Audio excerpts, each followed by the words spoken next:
نحمده ونستعينه ونستغفره ونعوذ بالله من شرور أنفسنا ومن سيئات أعمالنا.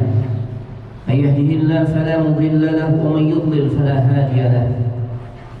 أشهد أن لا إله إلا الله وحده لا شريك له وأشهد أن محمدا عبده ورسوله لا نبي ولا رسول بعده.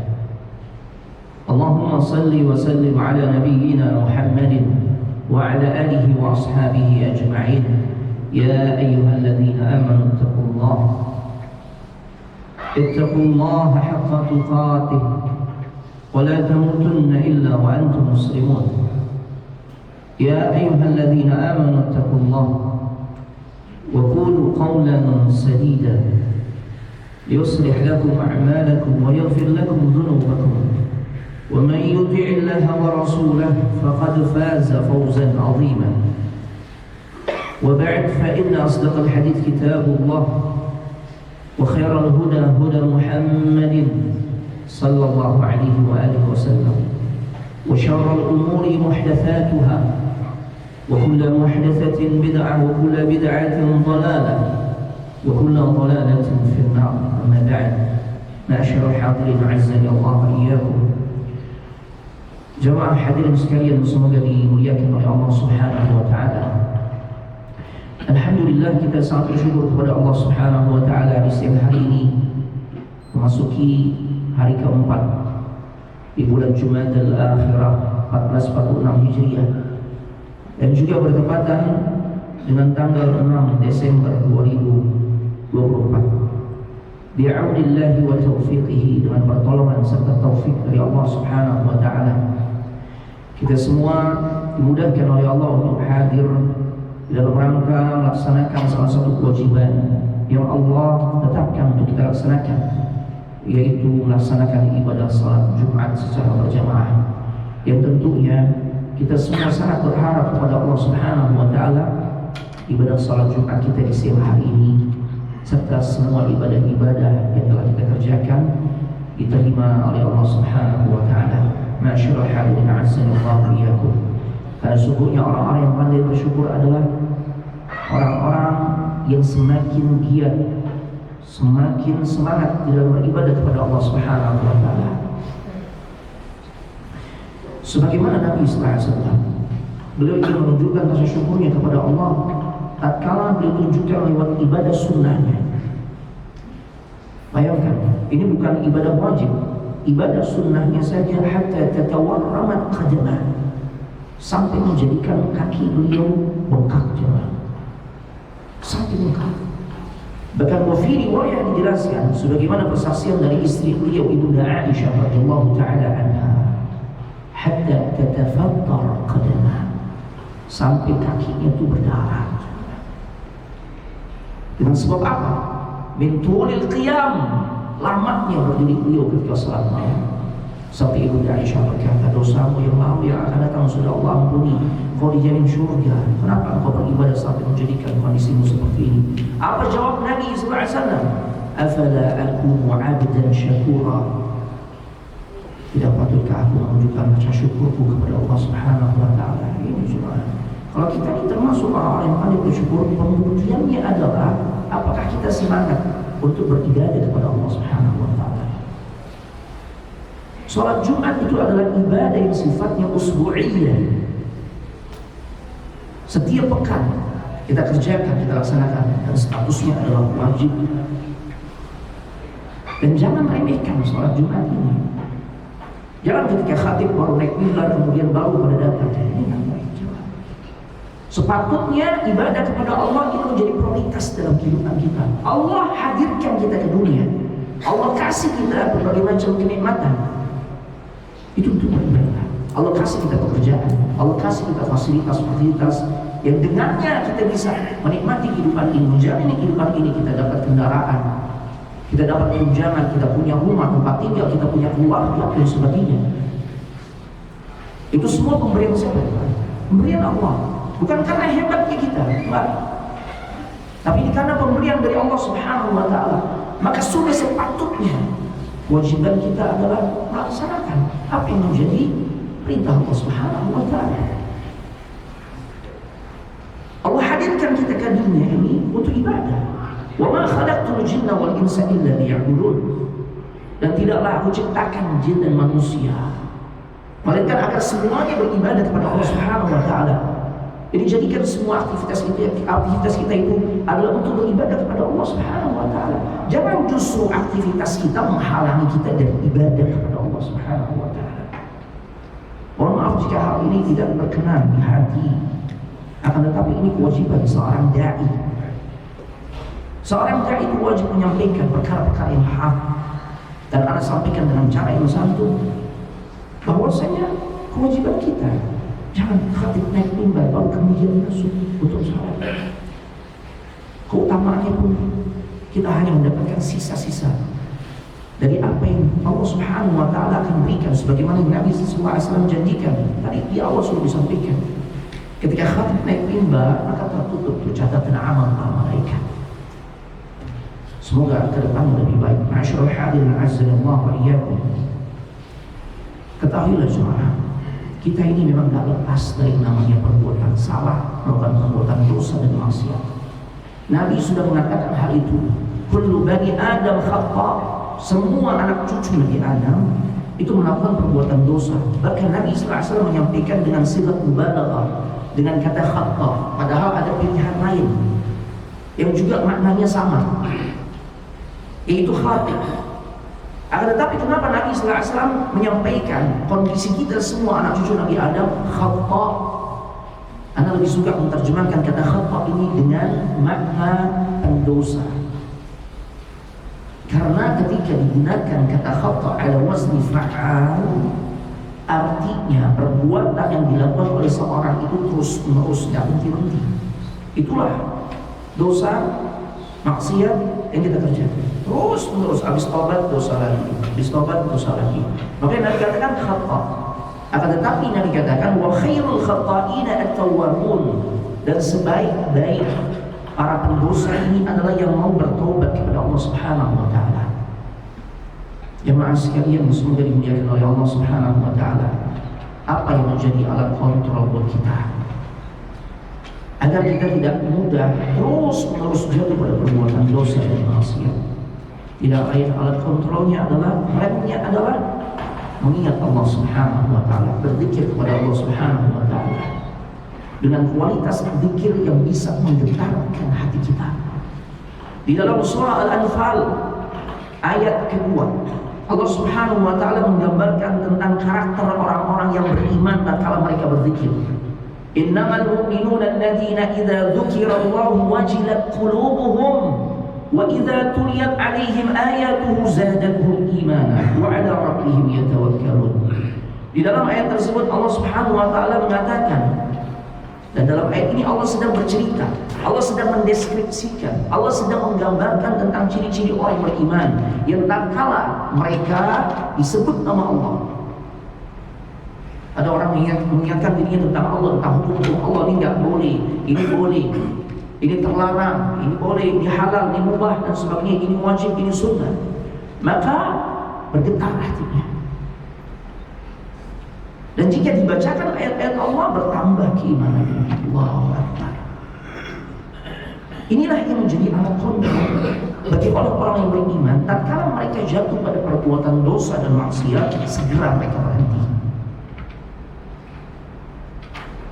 Di dalam surah Ali Imran ayat 135, kembali Allah Subhanahu wa ta'ala menceritakan tentang keadaan orang-orang yang beriman. Apa yang Allah sampaikan dalam ayat tersebut? Kata Allah Subhanahu wa ta'ala, walladzina idza fa'alu fahishatan aw zalamu anfusahum dzakarullah fastaghfiru lidhunubihim wa man yaghfiru dhunuba illa Allah wa lam yusirru 'ala ma fa'alu wa hum ya'lamun. Kata Allah di dalam ayat ini, dan orang-orang yang dia melakukan perbuatan dosa. Ini Ali Imran 135. Allah kembali menceritakan tentang kondisi orang-orang yang beriman, dan orang-orang yang beriman juga rentan, rawan jatuh pada perbuatan dosa dan maksiat. Makanya Allah ceritakan di dalam surah Ali Imran ayat 135, mereka jatuh pada perbuatan dosa dan nggak tanggung-tanggung, dosanya itu fahisyah. Kalau kita hanya sebatas membaca terjemahan, mentok terjemahannya adalah perbuatan keji. Makanya para ulama menjelaskan untuk memahami tentang kandungan makna Al-Quran sebenarnya tidak cukup hanya mengandalkan terjemahan. Kita harus mengkaji lewat tafsir para ulama. Silakan kalau kita buka terjemahan baik di HP atau terjemahan dalam bentuk buku atau kitab, di situ pasti diterjemahkannya perbuatan dosa yang dimaksud pada ayat tersebut adalah keji. Tentu ini masih global. Nah, di tafsir dijelaskan dosa apa yang dilakukan oleh orang-orang beriman yang Allah ceritakan dalam surah Ali Imran ayat 135 yang dikatakan perbuatan keji. Ternyata dosanya adalah zina. Perbuatan zina. Jadi orang-orang yang beriman juga rentan jatuh pada perbuatan zina. Cuma yang kita harus ambil pelajarannya adalah bagaimana tatkala dia jatuh pada perbuatan dosa besarnya, ya antaranya zina. Karena kita bukan nabi, kita tidak memiliki sifat maksum. Dijelaskan di kelanjutan ayat tersebut, zakarullah, mereka langsung ingat Allah.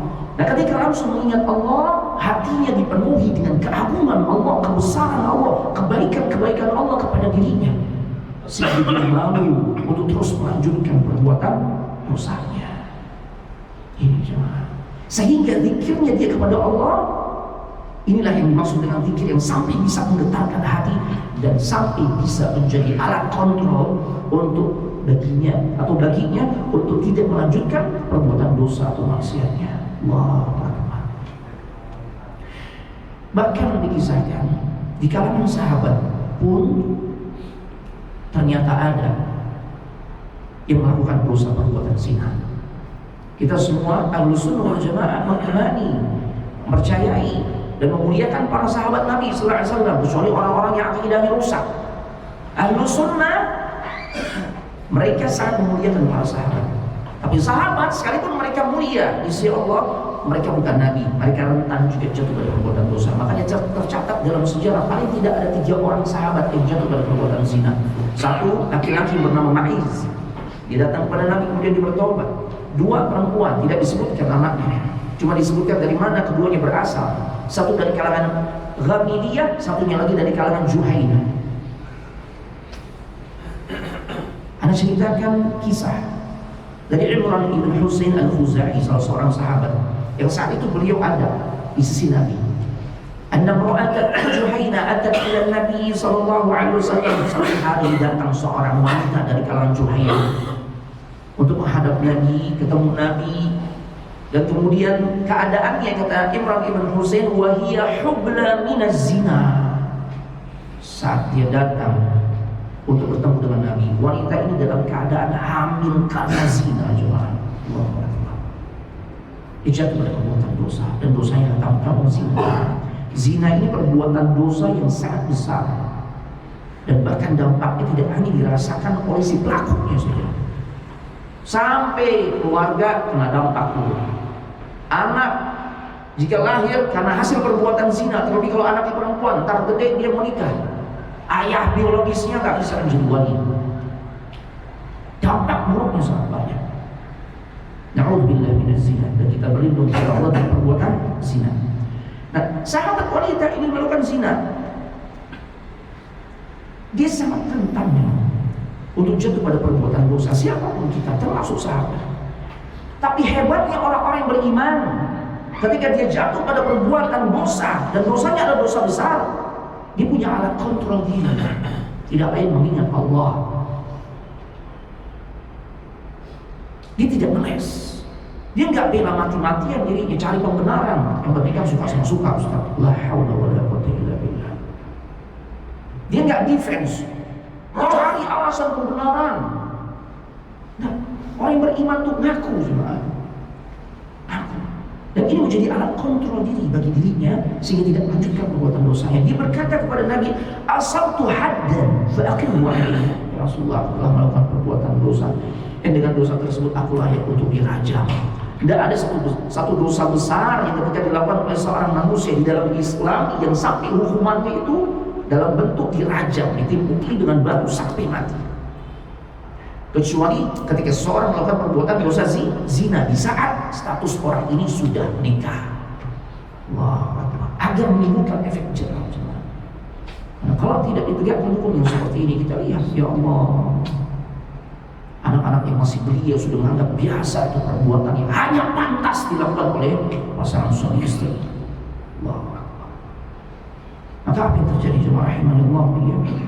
Dia berkata demikian, tunaikan hukuman rajam itu kepada diriku ya Rasul.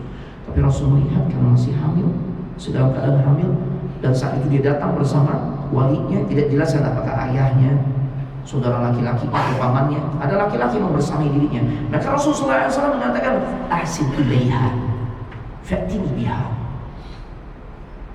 berbuat baiklah kau pada saudari perempuan. Nanti kalau dia sudah melahirkan anaknya, bawa lagi pada diri untuk ditegakkan hukum rajam. Fi riwayat dijelaskan, ketika wanita ini telah melahirkan anaknya hasil zina, dia datang kepada Nabi, diantri oleh saudaranya. Tapi ternyata Rasul masih memberikan tanggung, masih memberikan waktu bagi dirinya sampai engkau menyelesaikan masa menyusui buat anakmu.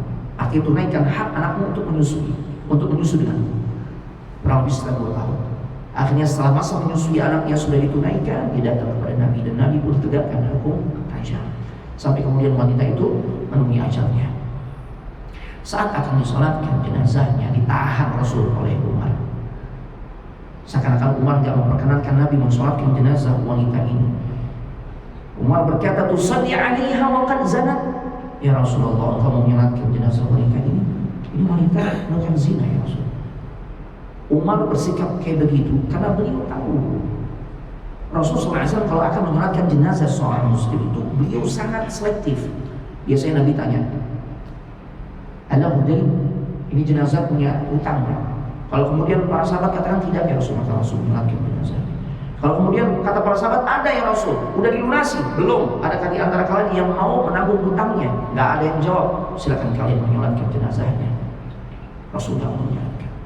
Makanya pantas Umar tahan Rasul SAW. Kau mau menyolatkan jenazah wanita ini ya Rasul? Bukan zina, ini wanita berzina ya Rasul. Tapi apa kata Rasul SAW? Ini luar biasa. Laqad tabat taubatan law qusimat baina 70 min ahli al-Madinah lawasi'athum. Sungguh wanita ini telah bertaubat kepada Allah dengan taubat yang luar biasa. Allah terima taubatnya. Dan bahkan taubat wanita ini, jika dibagi-bagi untuk 70 pendosa yang ada di kota suci Madinah, kebagian itu semua, ketutup dosa-dosa mereka dengan sebab taubatnya wanita ini. Allahu Akbar.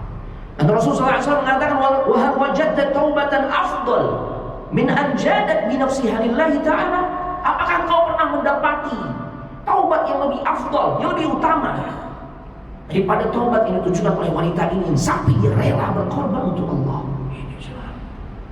Kenapa sampai bisa seperti itu nih wanita? Karena dia ingat Allah. Yang penting dia bisa selamat di kehidupan akhirat kelak yang abadi. Sekalipun harus menanggung resiko, dia harus dirajam. Tapi sesungguhnya hukuman di dunia itu lebih ringan, cuman biasa juga. Dan itu yang menjadi alat kontrol bagi dirinya, sehingga dia berhenti dari perbuatan zinanya, bahkan dia dengan penuh kerelaan agar ditegakkan hukum rajam untuk dirinya. Aku qouli hadza wa astaghfirullah li wa lakum wa li sa'iril muslimina wal muslimat wal mu'minina wal mu'minat fastaghfiruhu innahu huwal ghafurur rahim.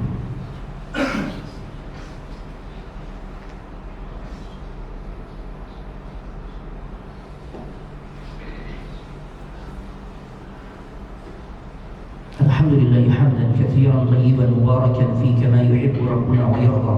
Asyhadu an la ilaha illallah wahdahu la syarika lahu wa asyhadu anna Muhammadan 'abduhu wa rasuluhu la nabiyya wa la rasula ba'dahu. Allahumma shalli wa sallim ala nabiyyina Muhammadin wa ala alihi wa ashabihi ajma'in. Ma'asyiral hadirin a'azzani Allah wa iyyakum. Jamaah hadirin sekalian semoga dimuliakan oleh Allah Subhanahu wa taala. Sebagai penutup, ana sampaikan apa yang disampaikan oleh Imam Ibnu Katsir di dalam tafsirnya ketika beliau menafsirkan ayat ke-135 surah Ali Imran, yang ayat tadi sudah dibacakan. Kata beliau, orang-orang yang beriman itu mudah untuk diluruskan di saat dia jatuh pada kebengkokan. Di saat dia mulai menunjukkan kebengkokan, maka mudah untuk meluruskan kembali orang-orang yang beriman.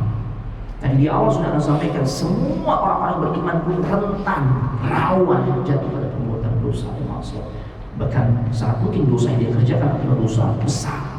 Akan tetapi kata Imam Ibnu Katsir, mudah jika dia orang yang beriman, mudah bagi saudaranya untuk mengingatkan dirinya kembali ke track di jalan yang benar. Cukup katakan kepada dirinya, ittaqillah, takutlah engkau kepada Allah. Itulah yang kemudian membuat hatinya bergetar, hatinya dipenuhi dengan keagungan Allah, kemurahan Allah, kebaikan Allah, nikmat-nikmat Allah, dan dia juga mengetahui tentang konsekuensi dari sebuah dosa, itu adanya ancaman azab, makanya menjadikan hatinya bergetar. Cukup ingatkan dia karena Allah, ittaqillah, takutlah engkau kepada Allah. Ini nggak butuh 1 menit cuma, hanya hitungan detik. Takutlah engkau kepada Allah. Sebagaimana kisah penutup, ada seorang laki-laki yang dia sudah amat sangat berhasrat kepada seorang wanita yang masih memiliki hubungan kerabatan, sepupu. Hati-hati cuma, sepupu ini bukan mahram, boleh saling menikah.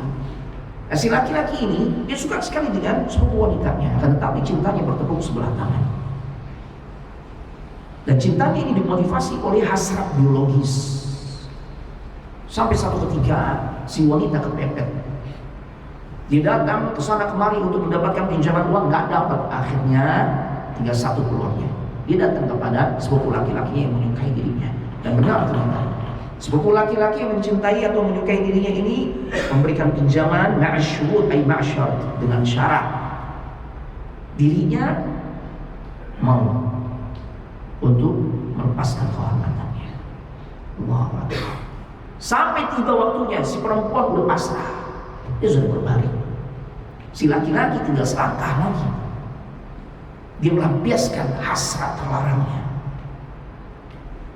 Dan ternyata si wanita mengatakan, ittaqillah, takutlah engkau kepada Allah. Fayajilu qalbu, bergetar hati laki-laki tersebut.